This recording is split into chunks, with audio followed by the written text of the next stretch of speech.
여러분 안녕하세요 and welcome back to K-Learn Korean Language Training. Once again, Gerard here. Mag-react lang ako dun sa nakaraang extra registration or special extension of registration. Okay? So yung 300 slots, siguro sila yung hindi nag-upload ng mga picture at saka yung passport, kaya siguro nagkaroon ng extension yung registration. So itong registration na to 2 days ago, siguro ito yung lumabas din dun sa website nila na undecided. Okay. So ayun, marami ulit yung na-disappoint syempre kasi nga konti lang kung dun sa 2.5 ang hirap na, mas lalo naman sa 300. Okay, so kaya di ko nga din napansin na merong extra registration pala kasi malabo na talaga, mas lalong pahirapan talaga.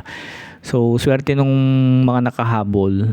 Okay, so kaya kailangan kayo mag-review ng maayos kasi sayang naman yung chance nyo na nakaregister tapos babagsak lang kayo sa exam. Okay, alam naman natin yung quota, final quota is 1,000, so 2.5, and then final quota yung magpo-proceed sa skills test is 1,000. Okay, so hindi ko nga din napansin, akala ko for payment tong announcement nila na to. Bigla nilang nag-message yung mga estudyante ko na tapos na registration tapos di sila nakapasok. Kaya ayun, nagulat lang din ako. Yung mga student ko naman is well-trained naman yan sila sa registration. Alam nila yung gagawin nila.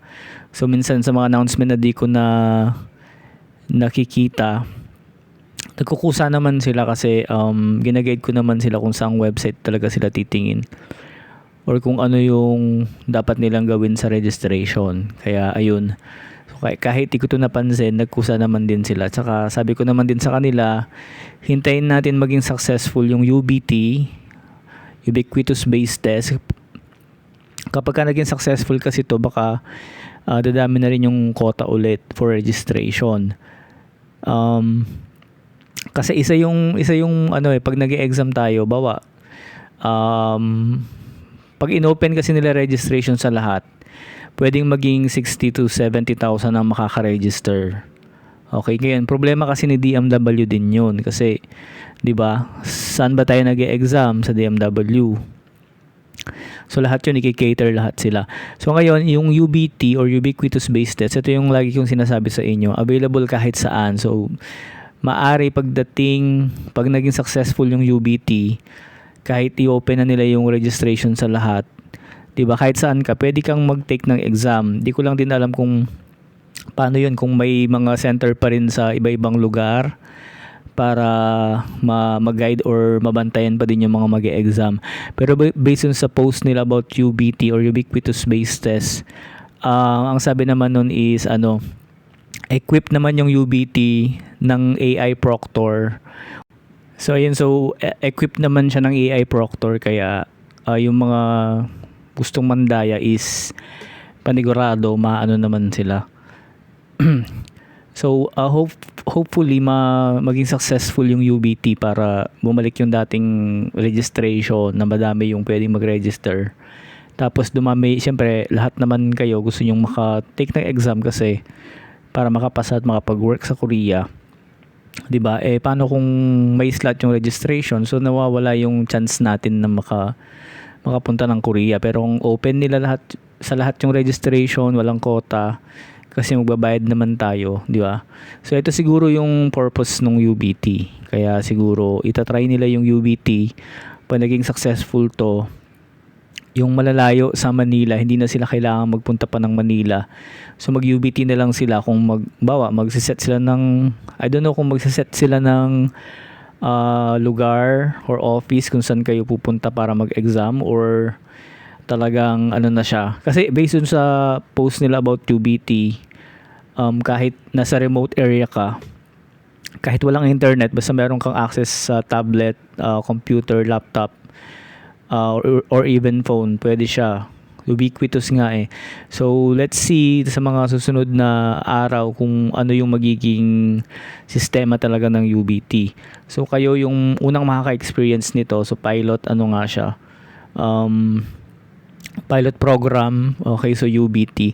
Pero ano lang naman yung napalitan, 'di ba? UBT, ubiquitous based test, pwede kahit saan ka mag-take ng exam, okay? Pero yung mga questions, same pa din naman, wala naman binago, okay? Same pa din, 20 items reading, 20 items listening, same pa din lahat. Tapos, syempre kung wala kayong review, wala kayong sapat na vocabulary, wala kayong hindi kayo nagsunog ng kilay talaga, di talaga kayo papasa. So, dun sa mga nakapasok sa registration, galingan nyo din para hindi masayang yung registration nyo. So, especially dun sa mga nakapasok din sa 300 slots, okay, sayang din yan pag di kayo papasa. Pero, hindi ko naman pwedeng i-wish kayo lahat na pumasa kasi nga may quota, di ba?